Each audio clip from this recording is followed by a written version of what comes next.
화면 해상도에 대해서도 지금 아시면 좋은데요. 화면을 나타내는 최소한의 그 단위를 픽셀이라고 해요. 작은 점들이 모여서 우리 눈에 보이는 건데, 그게 가로로는 1920개의 픽셀, 세로로는 1080개의 픽셀을 이야기합니다. 이것보다 조금 더 좋은 화질이 QHD라고 표현을 해요. 픽셀 수가 훨씬 더 많죠. 그리고 우리가 많이 최근에 들어봤었던 4K UHD는 3840 곱하기 2160입니다. 그래서 이게 화질이 좋아질수록 용량이 엄청나게 커져요. 그래도 제가 추천드릴 때는 우리가 한 영상을 찍을 때 엄청 오랫동안 찍는 게 아니라 우리가 기획서랑 구성안이랑 스토리보드를 통해서 필요한 장면들을 컷 이렇게 찍을 거기 때문에 제가 추천드리기는 고화질의 영상으로 촬영을 하시고 편집을 하고 마지막에 최종본으로 저장을 하실 때, 출력을 하실 때는 풀 HD로 뽑아내기를 권장드립니다. 왜냐하면 우리가 촬영할 때 전문가가 아니기 때문에 특정 샷에 대해서 명확하게 나는 이렇게 찍고 딱 이대로 편집할래가 아니라 촬영한 걸 들고 와서 보면 좀 더 확대해야 표현이 잘 될 것 같은데 라고 하는 장면들이 엄청 많아요. 그때 4K로 촬영을 해놓고 편집을 하면 2배 정도 확대를 해도 화면이 깨지지 않기 때문에 제가 좀 권장을 드립니다. 근데 제가 여행하는 내내 찍을 거다 라고 하시는 분들은 카메라 설정을 풀 HD로 해놓고 사실 촬영을 하셔야 돼요. 그리고 휴대폰으로 봤을 때는 HD랑 풀 HD로 봐도 사실 크게 이질감 잘 못 느끼실 거예요. 근데 액정이 좀 큰 태블릿이나 휴대폰을 쓰신다면 풀 HD 정도로는 보셔야 깨짐 없이 좀 부드럽고 깨끗한 화면을 보실 수 있습니다. 그리고 촬영 현장에 나가기 전에 저희 멘토들한테 멘토링 신청을 통해서 카메라, 스마트폰 카메라 기본 세팅 등을 도움을 받으시고 촬영하러 가면 좋은데, 멘토링 못 받으시고 촬영을 나가시는 분들이 있을 수 있어요. 그래서 화면에 보시는 것처럼 갤럭시는 갤럭시대로, 아이폰은 아이폰대로 화면 세팅을 해주셔야 됩니다. 먼저 갤럭시입니다. 카메라 어플을 실행시키시고 화면 우측 상단에 보시면 처음에 풀 HD 60이나 30으로 이렇게 설정이 되어 있을 거예요. 이거 터치 한번 하시면 이렇게 UHD 30으로 변경을 하실 수 있습니다. 제가 고화질로 촬영하는 걸 추천드렸죠. 그래서 화질을 좋게 해서 촬영을 하시면 되고, 아이폰 같은 경우에는 카메라를 켜시는 게 아니라 설정창에 들어가셔서 카메라, 비디오 녹화 4K 30fps를 선택해 주시면 됩니다. 그 스마트폰의 기능, 성능에 따라서 4K가 있는 휴대폰도 있고 그냥 풀 HD로만 촬영이 되는 것들이 있을 거예요.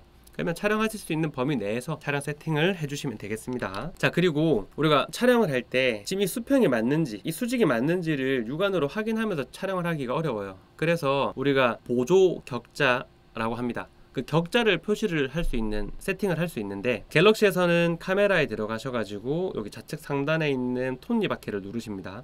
그 다음에 수직 수평 안내선을 활성화 시켜 주시면 돼요. 그리고 갤럭시 같은 경우에 동영상 손떨림 보정이라는 게 있습니다. 우리가 들고 움직여야 되는 경우가 생길 거예요. 그때 우리 움직임이 카메라에 그대로 다 담기게 되면 그 영상을 보려고 할 때 너무 어지럽습니다. 그래서 손떨림 보정을 키시고 영상 촬영하는 걸 추천드릴게요. 그 다음 아이폰입니다. 똑같이 설정에 들어가셔가지고 카메라에서 격자를 활성화 시켜 주시면 돼요. 아이폰에서는 이렇게 격자라고 되어 있고 갤럭시에서는 수직 수평 안내선이라고 되어 있습니다. 이 화면들 참고하셔가지고 버전에 따라서 조금 다른 위치에 있을 수 있어요.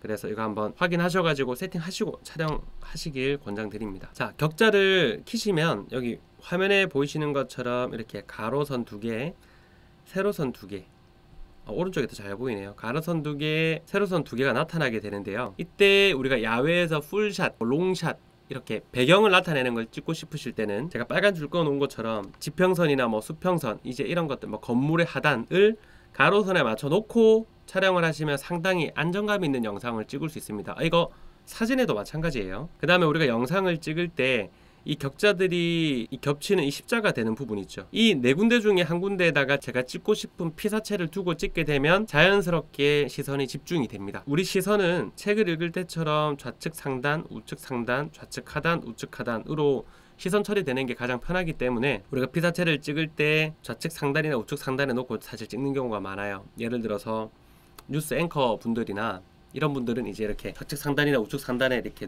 미간을 갖다 두고 여기 오른쪽에다가 참조 화면 등을 띄워놓고 촬영을 많이 합니다. 상당히 안정적인 촬영 구조입니다. 카메라에서 보시면 아까 여기 풀 HD 밑에 적혀있는 60, 여기 UHD 밑에 적혀있는 30, 이제 이런 것들 있죠. 여기 30프레임, 30프레임, 60프레임, 이제 이런 것들이 촬영하기 전에 기획되는 단계에서 값을 정하셔야 돼요. 그래서 거기에 따라서 60프레임으로 찍을지 30프레임으로 찍을지 24프레임으로 찍을지 결정을 하셔야 되고요. 60프레임으로 찍게 되면 우리가 1초에 60장을 찍게 됩니다. 자, 그러고 우리가 마지막에 편집 영상을 하고 출력을 할 때 30프레임으로 영상을 만들어내면 2배의 장수가 더 많이 있죠. 그래서 슬로우 모션을 넣었을 때도 상당히 부드럽게 영상이 만들어지게 됩니다. 이런 부분들은 사실 멘토링 받으러 오시면 어떻게 촬영하고 어떻게 설정해서 슬로우 모션 주면 얼마나 이게 색다른 영상을 만들 수 있는지를 한번 보여드릴게요. 그리고 촬영하기 전에 꼭 가로로 찍으시거나 세로로 찍는 걸 정하신 다음에 제작을 해주시면 됩니다. 우리 화상 큐레이터 활동하시는 분들이 우리 활동 지원금이나 팀별 보조금 같은 거를 받기 위해서는 재단에서 정해놓은 그 기준치가 있습니다. 3분 이상의 영상에 자막이 달려 있어야 되는데요. 우리가 3분 이상의 영상을 유튜브에다 업로드하기 위해서는 사실 세로 영상인 쇼츠를 가지고 제작하기 좀 힘들어요.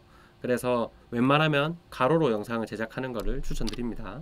그리고 촬영을 하실 때 팁을 드릴게요. 가장 중요한 여기 상단에 렌즈를 닦으셔야 됩니다. 우리가 지금 촬영하려고 하는 카메라가 전문 카메라가 있어서 렌즈가 항상 깨끗한 곳에 보관되어 있는 상태로 촬영을 하는 게 아니라 지금도 방금 전까지도 주머니에 넣어서 여기 카메라 부분을 계속 손으로 만지작 했던 이제 이 카메라를 가지고 우리가 촬영을 하게 되죠.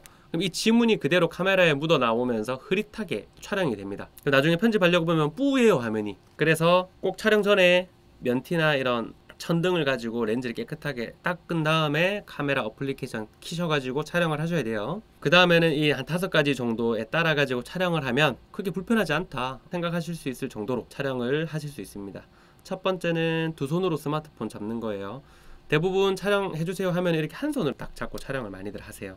근데 제가 권장드리는 건 한 손으로 잡는 게 아니라 이렇게 양손으로 잡으셨으면 좋겠습니다. 손과 휴대폰 카메라가 이렇게 접점이 많아지면 많아질수록 안정감이 높아집니다. 떨림이 점점 더 적어지는 거죠. 자, 그 다음 두 번째입니다. 시선을 스마트폰과 마주하는 거예요. 이 말이 뭐냐면 제가 바라보는 이 카메라에 찍힌 이 화면을 제가 볼 수 있는데 이걸 항공샷을 찍는다고 이렇게 눕히면서 눈은 여기 있는 거예요. 어떻게 찍히는지 잘 안 보이죠. 그래서 시선을 맞추는 거예요. 이렇게 아래에 있는 물컵을 휴대폰으로 찍으려고 하면 제가 시선 자체가 이렇게 위로 올라가서 촬영을 하셔야 된다는 뜻입니다. 밑에서 찍을 때도 마찬가지예요. 보통 밑에서 찍고 싶을 때 카메라를 밑으로 가면서 눈은 그대로 위에 있어요. 이렇게 하지 마시고 무릎 꿇고 앉으셔가지고 또는 숙이셔가지고 이 화면과 제 눈높이를 맞추셔서 촬영하시는 걸 권장드립니다. 결과값이 다릅니다. 확실히 달라요. 그리고 권장드리는 거는 세 번째, 최대한 움직이지 않고 찍는 거예요. 우리가 촬영을 처음 하는 초보자분들 같은 경우에는 카메라를 가지고 최대한 안 흔들리게 움직이면서 찍으려고 해도 결과물을 보면은 사실 많이 어지러워요. 그래서 처음에는 카메라를 최대한 고정시켜 놓고 찍는 거를 권장드립니다. 뭐 이때 삼각대를 사용하면 더 좋겠죠. 그다음 네 번째입니다. 겨드랑이에 붙이고입니다. 이 말은 촬영하세요 이러면은 이렇게 카메라를 들고 제 겨드랑이를 이렇게 양껏 이렇게 벌리시는 분들이 있어요. 이렇게 벌리지 마시고 겨드랑이를 최대한 이렇게 딱 붙여줍니다. 이렇게 붙여서 팔의 흔들림을 최소화시켜주고 카메라를 잡는 거예요. 이 상태. 그 다음에 불가피하게 움직이셔야 되는 경우가 있을 수 있죠. 그때는 상반신 신체는 고정을 하고 무릎과 골반을 이용해서 움직입니다. 자, 서서 한번 보여드릴게요. 잘 안 보이네요. 이 부분은 현장 오시면 알려드릴게요.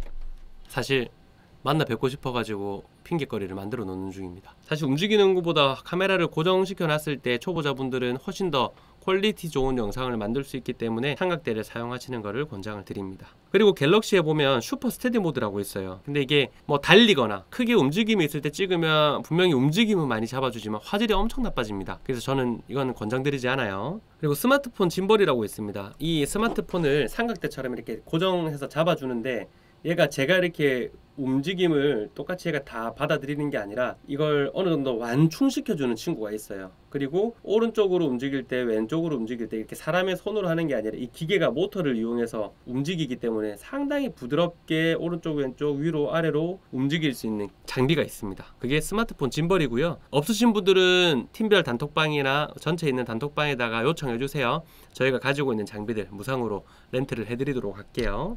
그리고 녹화할 때 타이밍입니다. 우리가 촬영을 할 때 카메라 감독이 이제 시작하면서 버튼을 누르죠. 그러면 배우분들, 찍히는 분들도 시작과 동시에 안녕하세요 이렇게 해버리면 영상에 어떻게 나오냐면 영하세요 이렇게 나와요. 끝날 때도 마찬가지예요. 감사합니다 하고 종료 버튼을 눌러야 되는데 감사합니다를 해버리면 완성되는 영상을 보면 감사합니 까지만 나오게 돼요. 그래서 촬영을 하실 때 말을 시작하기 전 1초에서 2초, 말이 끝나고 난 다음 1초에서 2초는 꼭 여백을 남겨두시고 촬영하시는 걸 권장드립니다. 우리 편집이라는 과정을 거칠 거잖아요. 그때 필요 없는 장면들은 다 지우면 되니까요. 그리고 우리가 큐레이터 분들이 촬영을 야외에서 하시는 분들이 많을 거예요. 제가 권장드리는 팁은 카메라맨, 그러니까 카메라가 햇빛을 등지고 찍는 거를 권장을 드려요. 예를 들어서 이렇게 뒤에 해가 쨍하고 강할 때 사람을 찍게 되면 이렇게 엄청 어두워집니다, 얼굴이. 그래서 보통 이제 이렇게 많이들 찍으시죠. 요즘에 폰이 사실 기술이 많이 좋아져서 이 가운데 있는 화면 정도로는 나오지만 어찌됐건 인물을 찍고 싶은데 배경이 너무 밝아가지고 이제 이런 경우가 생깁니다. 그래서 웬만하면 빛을 등지고 촬영을 하시길 권장드립니다. 근데 불가피한 상황이 생길 수 있죠. 그럴 때는 사람을 카메라 안에서 터치를 한번 하세요. 그러면은 갤럭시에서는 이렇게 햇빛 모양이 이렇게 나옵니다. 그래서 그거를 값을 올렸다 내렸다 하면 인물의 밝기가 올라갔다가 내려갔다가 조절이 되거든요. 그래서 인물의 밝기를 좀 올린 다음에 촬영을 해주시면 돼요. 단 배경도 같이 밝아지기 때문에 배경은 사라질 수가 있어요. 이때는 또 조금 더 다른 기술이 적용이 돼야 돼서 밝은 곳에서 촬영할 때 인물도 잘 나오게 하고 싶고 배경도 잘 나오게 하고 싶으신 분들은 또 멘토링 신청해 주시면 이 카메라 값은 어떻게 하고 조명은 어떻게 쳐야 되며 나중에 편집할 때는 어떻게 보정을 해야 되는지에 대해서 좀 자세히 알려드릴게요. 그리고 야외 촬영하실 때 요즘에 겨울이잖아요. 해가 중천에 떠있는 뭐 12시나 2시 사이는 조금 피하시고 해가 좀 넘어가는 3시에서 5시 사이 정도가 가장 예쁘게 나옵니다. 이때 넘어가는 해를 카메라맨이 등지고 이렇게 찍으면 잘 나오겠죠. 그리고 소리 녹음입니다. 우리가 카메라, 스마트폰 요즘에 무선 이어폰 많이 쓰시는데요. 무선 이어폰은 영상을 촬영하게 되면 마이크 기능을 하지 못해요. 그래서 첫 번째 권장드리는 건 촬영 현장에서 우리 팀원의 스마트폰을 마이크 삼아 촬영하시는 걸 권장드리고, 두 번째는 우리가 휴대폰을 사면 같이 주는 유선 이어폰이 있어요. 이 유선 이어폰을 활용하시는 것을 두 번째로 추천드립니다. 그 다음 세 번째는 화상 큐레이터 기간 동안 촬영하시는데 마이크가 필요하신 분들 요청하시면 저희가 무상으로 무선 핀 마이크를 렌탈을 다 해드릴 거예요. 편하게 요청 주시면 이 장비도 짐벌과 함께 빌려드리도록 하겠습니다. 그리고 촬영하실 때 화면 구성의 법칙이라고 해서 180도의 법칙, 30도의 법칙, 뭐 헤드룸, 루킹룸 뭐 이런 것들이 있습니다. 좀 쉽게 설명을 드리자면 두 명이서 서로 대화를 하는 장면을 찍어야 돼요. 이때 카메라가 처음에 제 기준으로 좌측에 있었다면 이 카메라는 제 좌측에서만 왔다 갔다 해야 돼요. 제 맞은편에 있는 사람을 찍고 싶을 때는 제 왼쪽 어깨에서 이 맞은편에 있는 사람을 찍으시고, 혹시 저를 찍고 싶으시다면 대화 상대방의 오른쪽 어깨에서 저를 찍으셔야 돼요. 실수를 하시는 분들은 이 카메라가 이렇게 반대편으로 가서 찍을 때가 있어요. 자, 그러면 이 영상을 시청하시는 분들은 너무 헷갈립니다. 왼쪽에서 말하던 사람, 오른쪽에서 듣던 사람이 있었던 화면이 계속 왼쪽에서만 말을 하는 그런 상황이 생기거든요. 우리 축구 운동 경기나 뭐 농구 경기를 보면 카메라가 맞은편에 있을 수도 있고 이쪽에 있을 수도 있는데 카메라가 한쪽 측면에서만 여러 대가 계속 송출을 하죠. 그게 사실 같은 이유에서입니다. 만약에 맞은편에서도 촬영을 하게 된다면 왼쪽에 있는 골대로 계속 공이 들어가는데 점수는 뭐 5대5, 6대6 이런 헷갈리는 상황이 생길 수 있기 때문입니다. 자, 그 다음 두 번째입니다. 30도 법칙이라고 해서 우리가 풀샷으로 인물을 멀리서 이렇게 찍고 있다가 가까이서 또 클로즈업 샷이나 바스트 샷으로 찍고 싶을 때 각도를 이렇게 조금만 틀게 되면 뭔가 실수한 느낌이 나요. 나중에 장면들을 탁 연결해 가지고 보면. 그래서 처음에 이 각도로 찍었다, 그 다음에 가까이서 찍고 싶으실 때는 여기서 조금 튼 게 아니라 조금 더 많이 30도 이상 틀어서 가까이 가가지고 촬영하시는 걸 권장을 드려요. 그리고 헤드룸이라고 해서 저를 지금 기준으로 봤을 때 이렇게 상단에, 카메라 상단에 제가 꽉 차버리게 되면 좀 답답한 느낌이 듭니다. 그래서 적당한 이렇게 헤드룸을 두면서 영상을 촬영하게 되면 안정감 있는 영상을 찍으실 수 있고, 혹여나 이렇게 헤드룸이 너무 많이 비게 되면 어디에 집중을 해야 될지 좀 산만해지는 영상이 찍히게 됩니다.